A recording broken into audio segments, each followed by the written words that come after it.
After the Dark Ages, Italy lit up the world. It emerged from the devastating cloud of the Black Death and brought innovation, spectacle, and the glorification of man.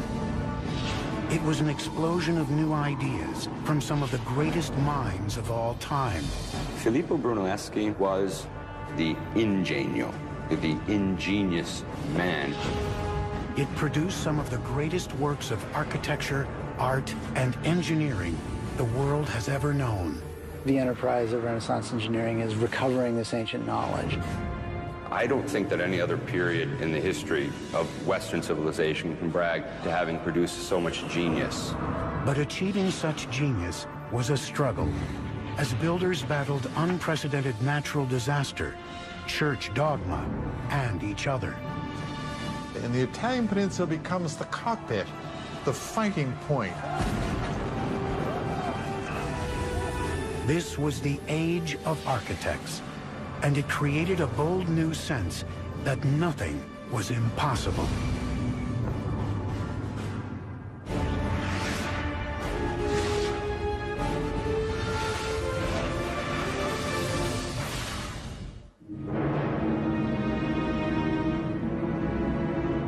In 476 AD, the great Roman Empire has collapsed, ending its period of domination. The emperors who ruled and shaped the region have been dissolved, and Western Europe has become fractured. For centuries, Europe is dominated by a line of German kings who called their domain the Holy Roman Empire. But by the 12th century, a loose collection of Italian republics is taking shape. Together, they aim to recover the past glory of Rome. They would revitalize Europe and engineer the blueprint for the modern Western world. Hi, I'm Peter Weller. And in 2001, I came here to the city of Florence to finish a master's degree in Italian Renaissance art history at Syracuse University in Florence. The Italian Renaissance is as overwhelmingly mind-blowing as it is beautiful. It is the most impacting epoch of the last millennium. It is the age of invention with Da Vinci and Copernicus and Gutenberg. But it is also the age of the cult of personality. It is the time when that unknown artisan or craftsman will become the artist. It is the time when that nameless builder will become the architect. In the 12th and 13th centuries, Italy is really beginning this sort of rebirth. Because what's happening is that stability has been reinstituted onto the peninsula, mainly through the Holy Roman Empire, through the system that we call feudalism. The city is reborn. Within these newly liberated Italian cities, a new kind of leader emerged. The rulers of the Italian city-states are the merchants. They're not the traditional aristocracy. They're not the traditional nobles. And this produces this extraordinarily vibrant urban life in the 13th century. Families like the Medici went from running banks and businesses to running cities. Wealth bought power, and power could buy art and architecture. These once small towns soon began to build on a massive scale, always with an eye at outdoing their neighbors and maintaining independence.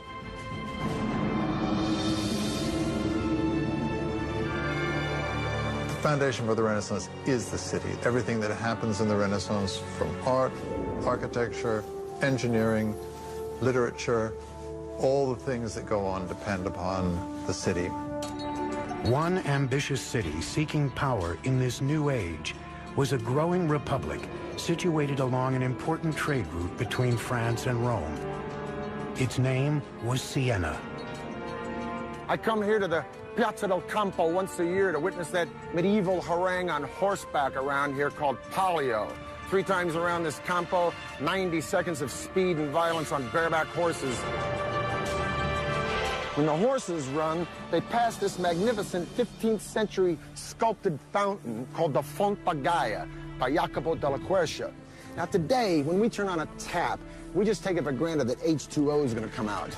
But the Sienese needed this fountain because when they were making all this loot, prosperity begets a city jam-packed with people. And more people demands, as we have seen with Persia, with Carthage, with Rome, with the Maya, more water.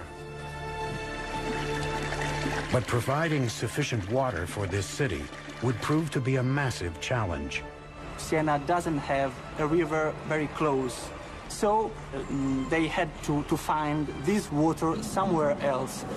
They thought they could find another way to go and search for water, and that way was building some tunnels underground.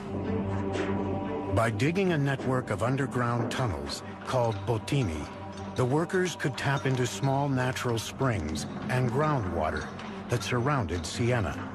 Slowly, the water would seep through the terrain into these narrow tunnels and holding tanks.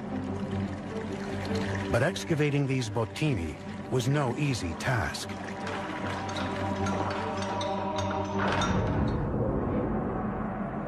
Workers used shovels, picks, and chisels to chip away at the calcite deposits in the tunnel, working in dark, dusty conditions, often no more than a few feet high.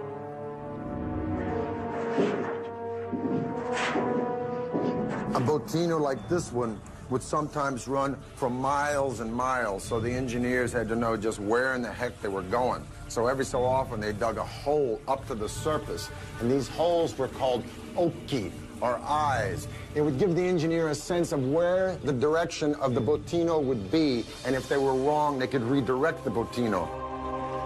The water would navigate through the barrel-shaped tunnels, turning into different parts of the city where it was needed most, and coursing underneath the busy streets into the fountains around Siena, like the Fonte Gaia.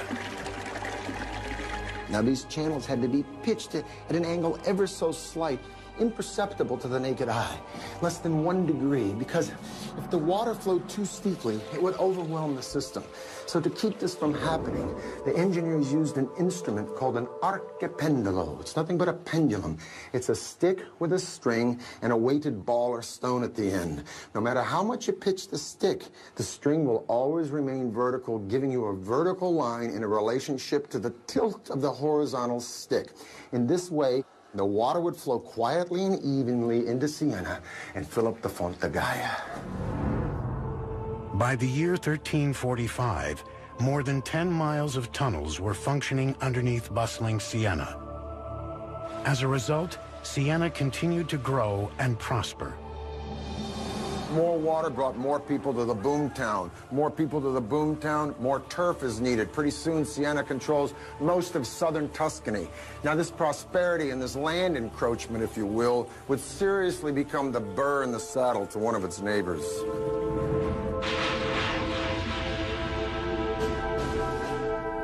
Florence and Siena are the two dominant republics in Tuscany.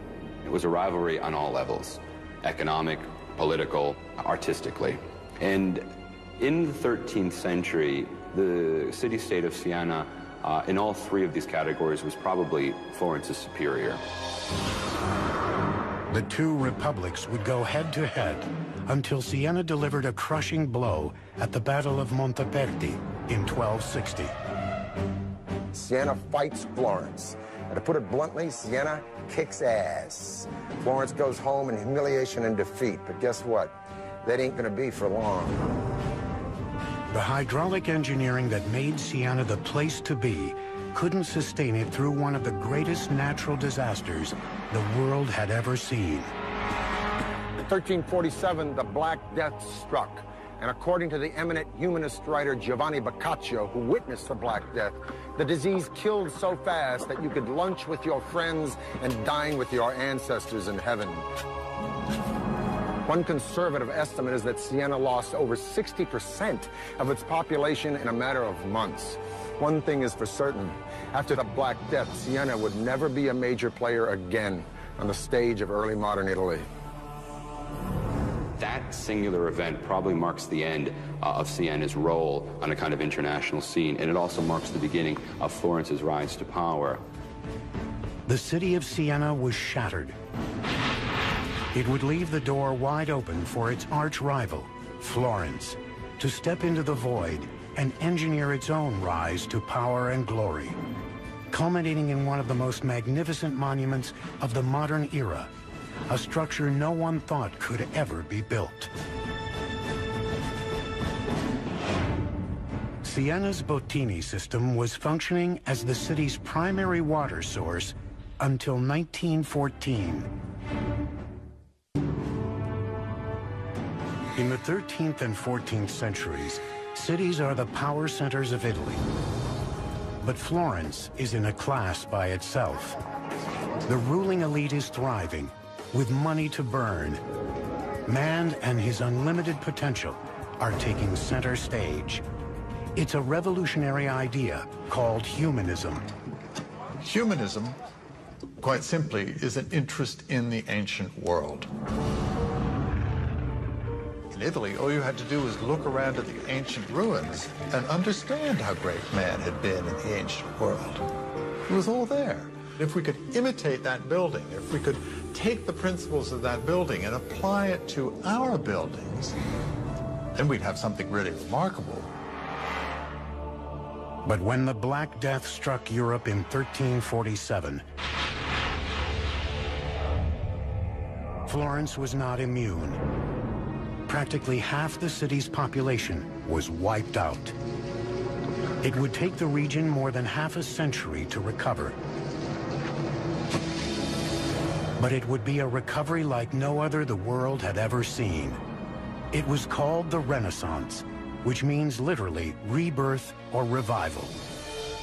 Throughout Tuscany, an elite patron class of super-rich families would wield their private fortunes to commission magnificent projects to work for the people. There is an appetite among those who survive to enjoy life, to do other things, to understand or to sense that the life is to be exploited in some way for those who are alive. The Medicis of Florence, one of the wealthiest families in Italy, would lead the way in regaining the glory that had been Rome, restoring it in Florence and transforming the city into the new Athens. The structure of patronage has changed. Patrons are using artists and architects to celebrate themselves. The centerpiece of this effort would be the cathedral in the heart of Florence. They've never seen a structure that looks like the one they want to build. Right? That's a matter of ambition, of idea. See that big old church behind me with that scaffolding on it? It's called Santa Maria del Fiore, otherwise known as the Duomo, or Cathedral of Florence. It was built by a guy named Arnolfo da Cambio around 1200s, but you know what? He was dead before it was ever finished. Arnolfo intended for the church to have a dome, but he's dead, so the church stands for a whole bunch of decades without any dome on it at all. Finally, in the 1400s, it's left up to a guy wearing a real genius suit named Filippo Brunelleschi to not only change the entire idea of building to become an architect, but to make the entire field of architecture a design. Brunelleschi had grown up in a middle-class family and was expected to become a government bureaucrat like his father. But Brunelleschi was interested in the art of design and first became a master goldsmith. It's only in his early 30s that he then moved over and began to become what we now call an architect. Now, Brunelleschi is a maverick and he's brash. His dad is a notary. Brunelleschi wants to study sculpture. Wonder how his dad reacted to that one, huh? Probably like my old man reacted when I told him I wanted to go to New York and become an actor. In any case, by his early 20s, Brunelleschi is a pretty fair goldsmith. Now, in 1401, the baptistry decides it wants to replace its doors, so they hold a competition. competition comes down to two guys, Brunelleschi and the international Gothic man of the hour, Lorenzo Ghiberti. Brunelleschi was pretty good, but he ain't no Ghiberti. Ghiberti wins, Brunelleschi runs away with his tail between his legs, humiliated in defeat. He loses the competition to Ghiberti in 1401. And it sets up the kind of perfect opportunity for him to leave the city of Florence, then go to Rome and study the secrets of the ancients. Brunelleschi may have spent nearly 2 decades studying in Rome, examining the most important structures of great Roman engineering. Renaissance Italians are fascinated with the way Romans did everything, the way things were done in ancient Rome, and building is no exception. A big part of the enterprise of Renaissance engineering is recovering this ancient knowledge. One structure in particular may have had a lasting impression on the young Brunelleschi: the Pantheon. Had the Romans found a way to build it without complex wooden scaffolding supporting it? Over those 2 painstaking decades, he may have examined every inch of that dome, which spanned 142 feet, struggling to unlock the secrets of its construction. When Brunelleschi returned to Florence, he could have brought with him the secrets of Roman dome construction. It seems that Brunelleschi reappears in Florence just at the time that the opera of the cathedral was in fact planning on this competition for the design of the dome. The cathedral was to be, upon completion, the largest church in all of Christianity.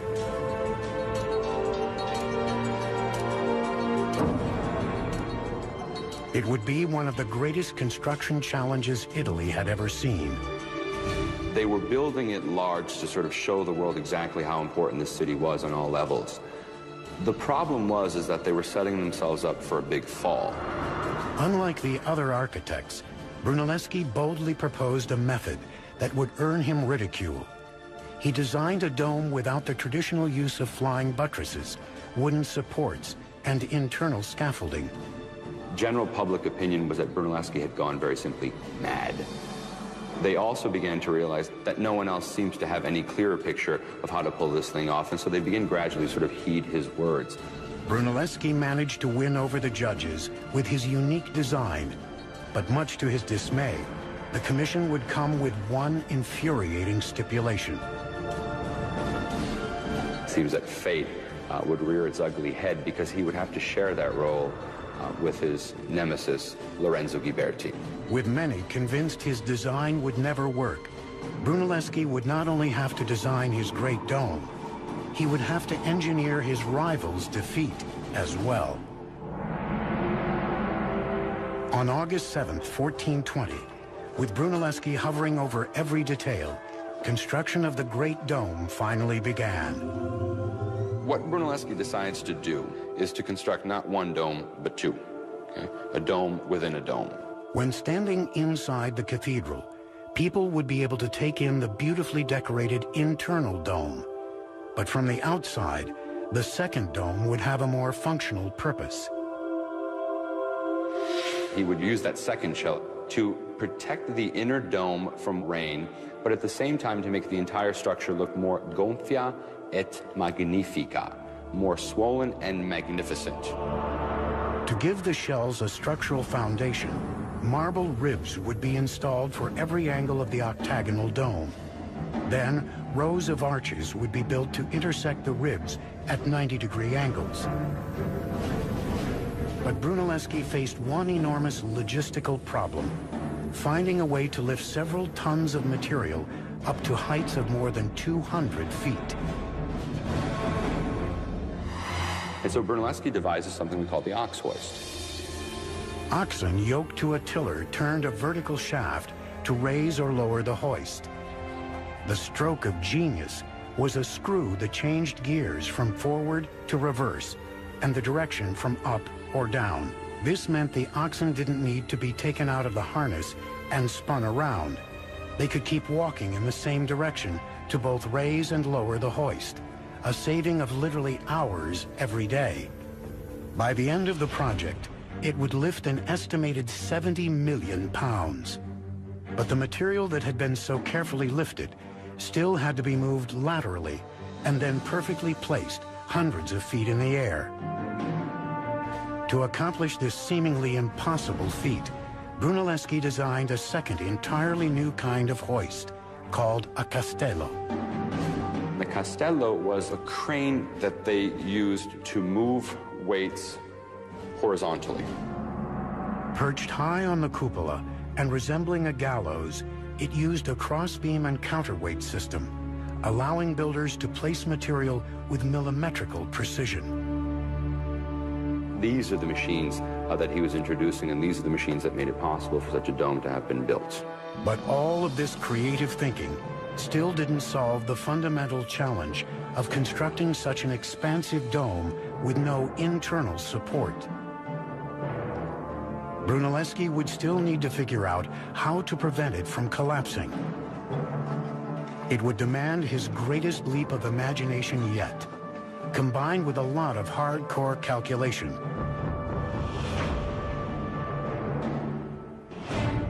Brunelleschi was granted the first modern patent for his invention of a river transport vessel.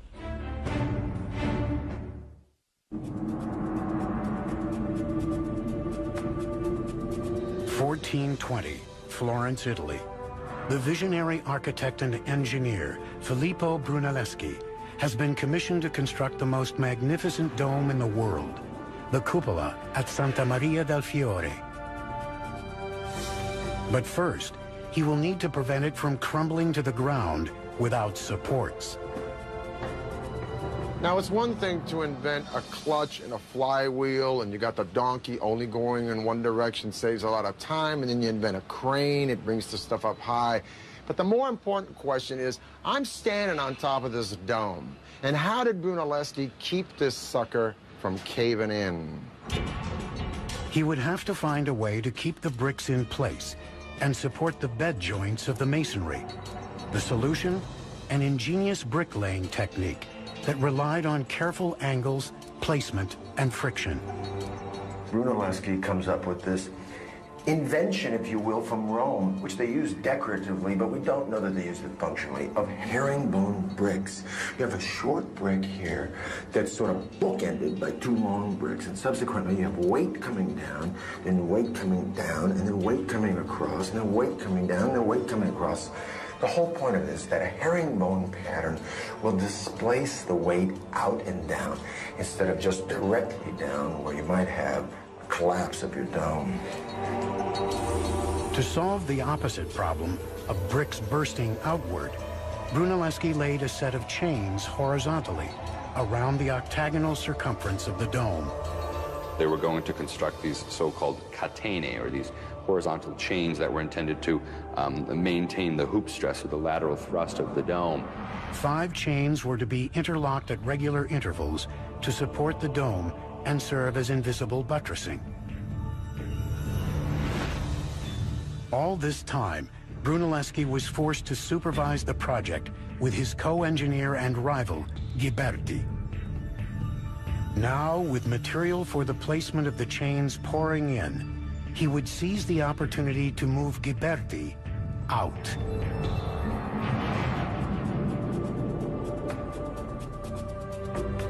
In August of 1423, Brunelleschi called in sick.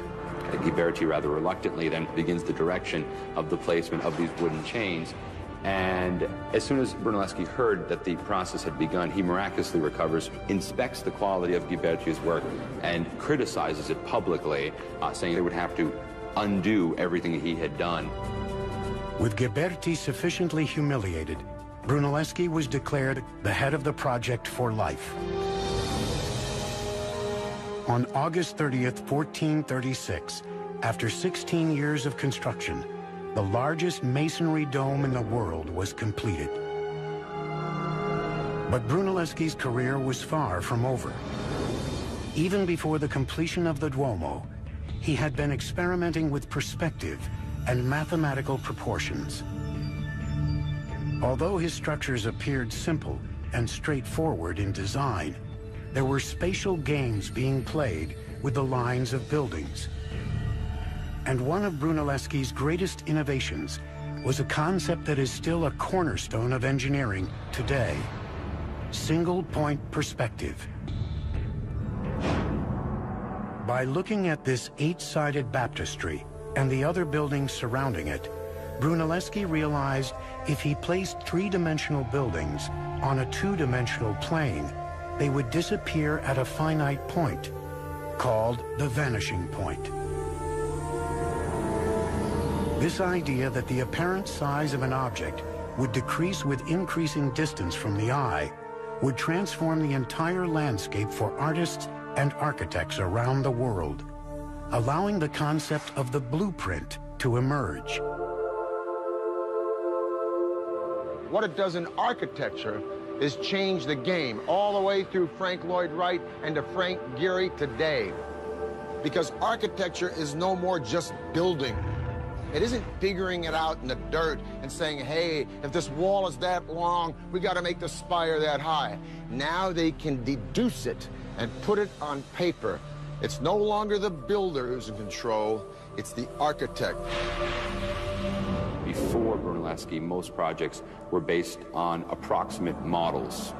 This would come to an end when Brunelleschi began this practice of what we call paper architecture, and that is clearly indicating what his plans were, and then begins the sort of modern tradition of architecture today. Brunelleschi's radical new designs would be put to the test in 1442 in his construction of the Pazzi Chapel. Now, this building behind me is the chapter house for the Church of Santa Croce, a Franciscan church.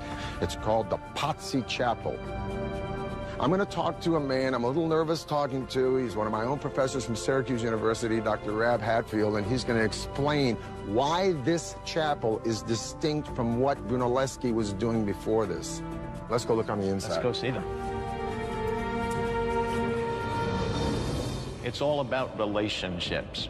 He's trying to figure out an arrangement of all of these pieces so they all fit together perfectly, just the way the bones all fit together in your body. Right.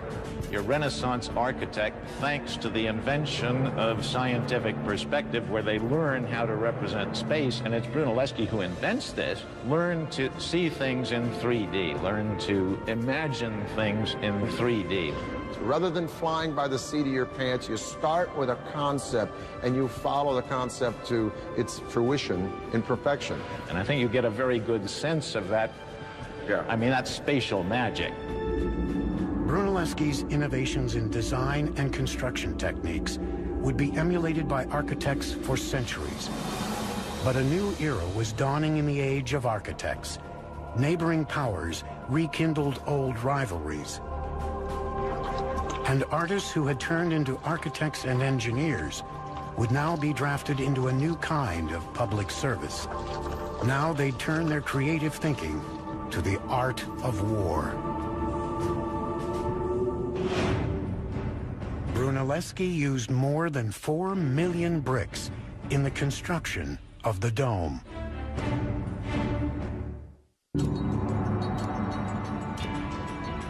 (1459).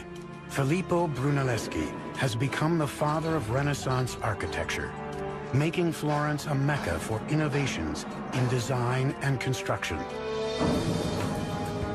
Now his methods and ideas spread beyond his republic, as architects throughout the region would launch ambitious building campaigns. Filippo Brunelleschi transforms all of architectural design by using Roman elements like this column and pilasters and numerical proportions, integrating them into an elegant and beautiful whole that is never overwhelmed by one of the parts. But he doesn't write it down. It's up to a young guy, the next generation, Leon Battista Alberti. This guy did everything. He wrote about architecture, archaeology, political science, religion, even wrote about horseback riding. He's a pretty good designer and architect himself. Now, everyone starts to read about Alberti, including a very powerful guy at the moment, Aeneas Silvius Piccolomini. I love that name, Aeneas Silvius. So for all you guys out there like me having a little bit of a heart attack because your wife just said, honey, let's redecorate, get a load of this. Pius reads Alberti and says, you know, I'd like to do that little Roman thing for the place where I was born. What, the house? No, the whole town. Aeneas Silvius Piccolomini became Pope Pius II in 1458. By 1459, he had turned his attention to his hometown of Corsignano and commissioned a first attempt at constructing an ideal city.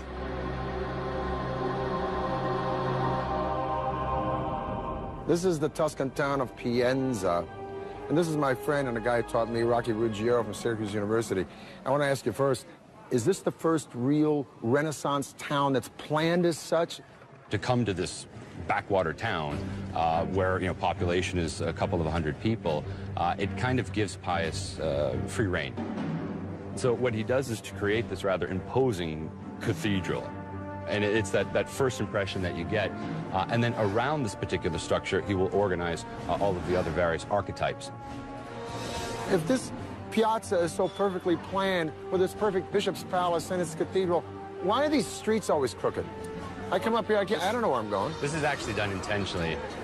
One thing they didn't want to do was to let people know how small it was. And so they intentionally keep these streets from forming a direct axis so that you always have a corner that's sort of obstructing your view, and it makes it seem much larger than it actually is. By the time the transformation was complete in 1464, more than 40 buildings had been constructed or refurbished. Each on its own was an important expression of revolutionary ideals. But it was the town as a whole that represented everything the age stood for. And yet the harmonious feeling in Pienza would not last long. The radical new ideals that glorified man and human potential were being challenged.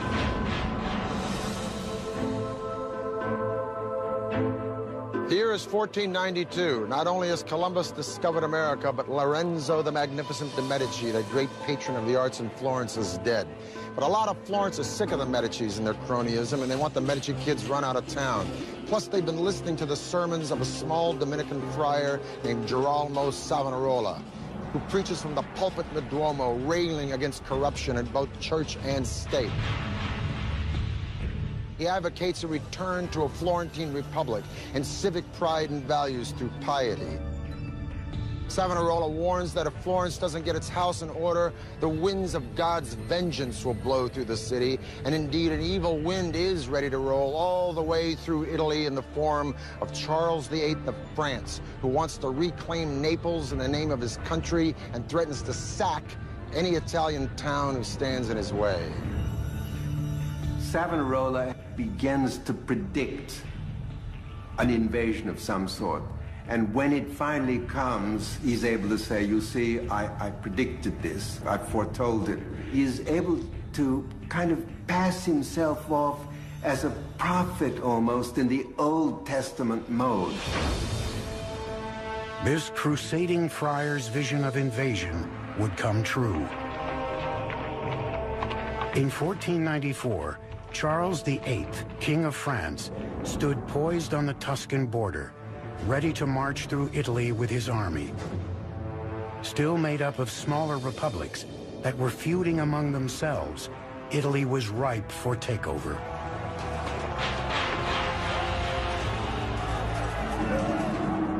While Italy's builders had been creating monuments that exalted humanity, in this new age, they would dedicate their designs to war. There is no such thing as a trained military engineer. And so it is that your greatest architects of the Renaissance, although sometimes they probably started out knowing nothing about it, were called upon to design the fortifications of major Italian cities. Innovations and new technologies would now serve the military. The weapon of choice for Charles VIII was a fearsome new cannon. Medieval walls would crumble under its awesome firepower. The cannon became much more reliable and also able to launch a projectile that was much larger, heavier, and to launch at a further distance. And so Charles VIII brings these cannon with him over the Alps, and it becomes immediately clear that he can knock down virtually any fortification that he chooses. And this is a terrible thing. I mean, this is a crisis, right? Because all of a sudden you can't hold them off. Tall, thin medieval walls were easily penetrated and destroyed by the force of new cannons, giving Italian cities little protection. The outdated walls couldn't even support the weight of new weaponry to use against invaders. The new cannon had strong percussive powers. You could not put a new cannon on the old medieval wall and fire it because it would shake its own wall down. Italian engineers would turn their attention to designing a lower, thicker wall that would support the weaponry and resist the incoming cannonballs. This new wall will resist, in fact, these larger guns because it can absorb the impact of the larger projectile. Engineers would also redesign the layout of these thicker walls that surrounded the city. Military engineers develop an angled wall. The angled bastions, or star-shaped forts, kept attackers at a greater distance, with angled sides easily scattering individual shots of artillery. The cities become star-shaped, and you have the development of these large star plans with angled bastions that project from the city walls with their flanking coverage on either side. The angles create a series of faces. The faces are very important because the different corners of the city can, as it were, protect one another. The bastion fort became the new model for defensive fortifications, seizing the imagination of military commanders all across Europe. But soon, the attention would shift from Florence and the rest of Tuscany to an old powerhouse that would redeem itself through monuments of glory and amazing feats of architecture and engineering.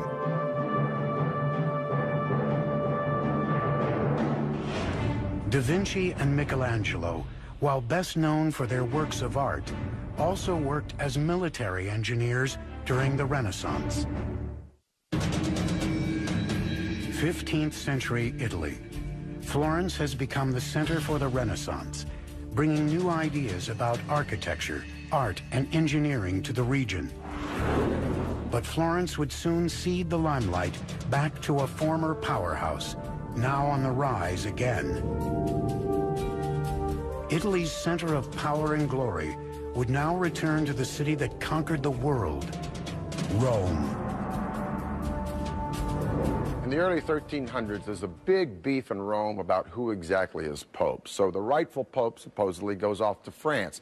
And for the next several decades, the papacy lives in France. Now, by the 1370s, when the popes come back to Rome, Rome is a ghost town. And for the next 100 years or so, all the way through the Renaissance, each pope is successively trying to rebuild Rome. Now, in the 1490s, when the Medici are booted out of Florence, Florence becomes a republic, yeah, but they're broke. And so all these famous cats like Da Vinci, Raphael, and Michelangelo, they split Florence because Florence is no longer happening. If you're a player, the place you want to be is Rome. Rome had been nothing in the 14th century because the popes had moved out. But they come back in the early 15th century, and from that point on, they began gradually to reorganize the papal state. One pope in particular would usher in an unprecedented wave of revitalization and engineering. His name was Sixtus V. Sixtus and the popes who come after him feel the need to turn Rome into an important and impressive capital city, the capital of Christendom. Sixtus V sort of took it upon himself to re-urbanize the city. If Rome was going to be the home of the Catholic Church again, the city needed an extreme makeover. But re-engineering Rome would be an epic task. First, Sixtus was determined to clean up its mean streets. The city was teeming with criminals. Sixtus simply had all the vandals rounded up and killed. The next step was restoring the aqueducts, one of the greatest symbols of Roman engineering. When the water returned, the population boomed and the city flourished. Roads were paved, streets widened, and the city exploded with new construction. But Sixtus wasn't done. He had a master plan for the city, a framework for organizing future development through the placement of monuments of glory. One of his particular practices was, in fact, to use the ancient Egyptian obelisks that had been brought to the city by the ancient Romans. These were military trophies that the Romans had brought back in ancient times and had erected throughout the city. We know today that there are more Egyptian obelisks in Rome than in Egypt itself. And how Sixtus used these obelisks was to, in fact, place them as urban exclamation points. Sixtus wanted to move one of those obelisks to the front of a new cathedral named St. Peter's Basilica. But he had a problem. It weighed more than 300 tons. Moving the obelisk was no easy task. Sixtus would award the challenge to architect and engineer Domenico Fontana. Fontana's plan seemed simple enough, but the execution proved nearly impossible. To protect the stone, he encased the 660,000-pound obelisk in a colossal wooden tower. Iron bars were attached along the edge. The wooden tower had columns extending nearly 100 feet in the air, with ropes pulled through the eyes of the iron bars so the obelisk could be winched up by windlasses. The plan was to use a crew of more than 900 men to execute the move. Using 40 windlasses, the obelisk was raised off the ground and lowered onto a platform of log rollers for the relocation to its new site. On April 30th, 1586, under the watchful eye of Pope Sixtus, the crew began the incredible engineering feat of moving the obelisk. When the men were hoisting it up, they were under command to remain silent throughout the whole process, under pain of death, if one of them, in fact, broke the silence. Finally, 17 days after they began moving, the obelisk reached its new location, in front of St. Peter's Basilica, where it stands today. Word of Rome's extraordinary revitalization spread throughout Europe. The capital of the ancient world had finally returned to center stage.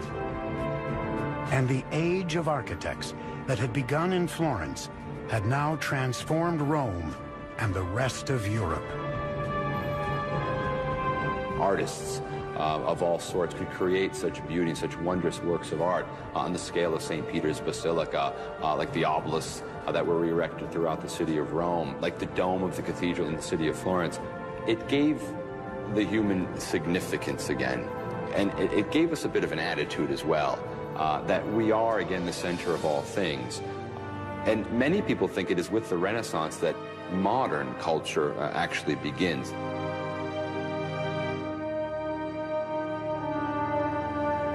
Bella Firenze, beautiful Florence. Well, it looks pretty bella today, but believe me, in 2001, when I was sitting in a freezing apartment down there in the Arno in the middle of the dead of winter, pounding out papers until 4 o'clock in the morning on Botticelli, it didn't feel so bella. Matter of fact, I was just about an inch from getting the bella out of here, going back to my day gig in L.A. But I stayed, and I got my degree. And I keep coming back here to Florence and Siena, I don't know, to be of service, to teach a field trip or two, perhaps to sit in on a lecture by one of these brilliant professors who lives here and runs around Tuscany trying to explain how the miracles of the artists and architects of Italy in this period did so much to pull us out of that dark age and illuminate the daylight of a modern world. For the History Channel, I'm Peter Weller.